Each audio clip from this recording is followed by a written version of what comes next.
Our biblical texts say this. They say, "Lo, I tell you a mystery. In those days," they're talking about the shift of the ages. "In those days we shall not all sleep. We shall all be changed in a moment, in the twinkling of an eye." Now what does that mean? What does that mean, that change? Without context, it doesn't make much sense at all.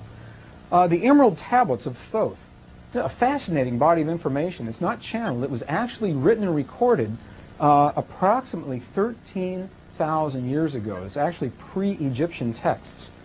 This book, the Emerald Tablets, became, and it remains today, essentially the Bible of the Freemasons, the Masonic traditions, the homeopathic sciences, as above, so below, and like treats like. Those all come from this text of Thoth, the Egyptian master in the Emerald Tablets. And look what Thoth says. He says that human, not making a distinction between male and female, but the form of man is in the process of changing to forms of light that are not of this world. Now we hear that all the time today from all the channel material and all the books and the workshops that are out there. 13,000 years ago, 5,000 years ago, this is a pretty outrageous thing for anyone to say, that we were changing into forms of light. Now, two passages from the Book of Mormon. These are a couple of my favorites. It says that in those days, in the days of the shift of the ages, that ye shall never, that ye shall never endure the pains of death when I come in my glory, speaking of the universal reference beings, ye shall be changed in the twinkling of an eye from mortality to immortality. And it goes on to say that it is in our bodies that we will see our Creator, in our bodies that we'll see God. Now, this has absolutely nothing to do with religion, although it is taken from what may be considered religious texts.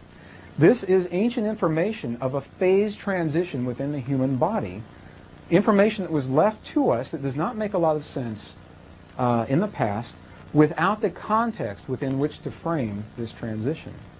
The ancient Essenes, I identify very closely with the traditions of the Essenes. The Essenes were a sect of individuals who separated themselves from others of their time so that they could live their traditions and their belief systems in the way that they felt was appropriate. And in the Essene traditions, we're given a much different story in terms of our history, our purpose, our lives in this world, and this phase transition that Earth and our bodies are going through in this moment. We'll give that transition a name in just a few minutes. So through the Essene traditions, much of this information, many of these traditions are found in the scrolls that were found in the Qumran area around the Dead Sea. They became known as the Dead Sea Scrolls. They're certainly not limited to the Dead Sea Scrolls. We see the Essene traditions throughout the Tibetan texts, throughout the Egyptian texts, in the Ethiopian traditions, in the Armenian traditions. They are scattered throughout our ancient texts if we have the wisdom to see them. And there is a universal thread that runs through those traditions. Okay? In the traditions of the Essenes, through the Dead Sea Scrolls, and many of the other texts, what we find is this. We find that all of the biblical books in the Old Testament are verified in those Dead Sea Scrolls, and more that we have not seen. And what it appears has happened, and what we know from our history, is that somewhere around the year 325 AD, somewhere right around in there, what we call our biblical text was revamped. Many books were deleted. Those that were left were compressed into a smaller form. Some of the books that were taken out of our text remain in the Dead Sea Scrolls, remain in the Nag Hammadi scrolls, the Nag Hammadi texts, also discovered in 1947, in the Tibetan texts. Look at what some of these books are all about. This is fascinating information. The Gospel of the Birth of Mary. This is a beautiful body of information that details the life of Mary. Mary's mother, for example, 81 years old when she gave birth to the Virgin Mary, the mother of Jesus. And Mary's mother had been barren for those 81 years, had never given birth to anyone else. Mary was 14 years old when she married her husband Joseph. All that information. The Essene mystery schools played a key role in these women's lives as they were Essene initiates. The books of visions of the prophets on the letters of Herod and Pilate. This is an especially interesting book. Between these two men, the letters were written immediately following the crucifixion of Christ. And the letters go something like this. Pilate wrote a letter to Herod, who was the king at that time, and said, I think we just made a mistake in this execution. And Herod wrote a letter back to Pilate and said, what do you mean we? Why do you say we made a mistake? You were the one that made that choice. And Pilate writes back and says, well, I didn't really want him killed. It was the people of the village, and it goes on from there. It gives us a very different view of the life of the Essenes, of the thought processes surrounding this execution. The secrets of the Book of Enoch. This is one of the reasons I put this in here. The Book of Enoch is a beautiful book of mysteries. The prophet Enoch, taken from his time ahead of our time to see what our world would be like, taken back to his time, recording that information and passing it down to us so that we would have a map of what this time in our history looks like. The Book of Enoch, portions of it are so detailed they actually become a little boring as we go through this, as they give day-by-day accounts of the change of the cycles of the moon and change of the cycles of the sun and the magnetic fields, the earth tilting on its axis is actually what it says in this Book of Enoch. Those are books that we no longer have in our biblical text and that have a tremendous bearing on this time in history and this time in our lives. Well, through these Essene traditions, we are given insights into the life of a man, a reverence being, and I say that very intentionally, a man who came as a human to live among humans, to learn what humans had learned. A man we now know is Jesus of Nazareth.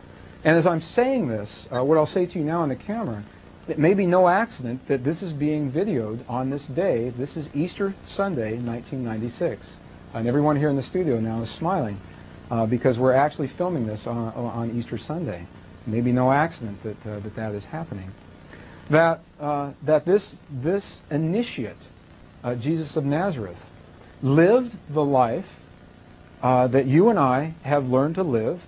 He learned to trade. He lived, archaeological records now are showing that the little village that he lived in wasn't so little at all. It was a booming metropolis of about 40,000 people.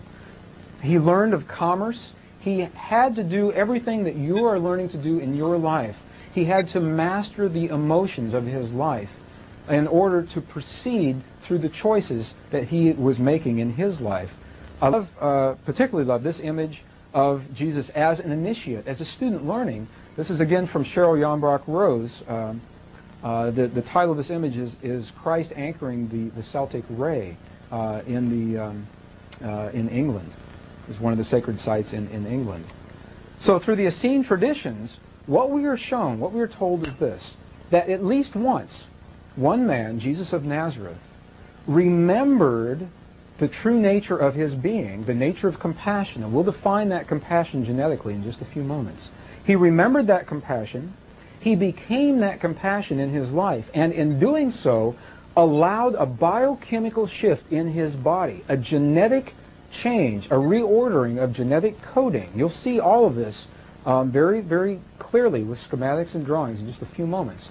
And in that reordering, he allowed himself the opportunity to live a phase transition, to live a change of state. And today, we call that change of state resurrection. Now, resurrection has such a powerful connotation. Whenever we say the word resurrection, for so many people, it conjures up images of religious processes. Resurrection has nothing to do with religion, although religions were built surrounding the concepts of what this alchemy is all about. This is the union, the holy union, the marriage between spirit and the elements of this earth, as you saw in Alex Gray's body. So what we're experiencing is this. Our earth is going through a phase transition, low magnetics, higher frequencies. We live within the fields of those transitions. We live upon the earth. Every cell in our body is attempting to maintain a resonance, to stay tuned, to stay with those magnetics, to stay with those frequencies, allowing us to also transition with the earth into this higher expression, this higher form.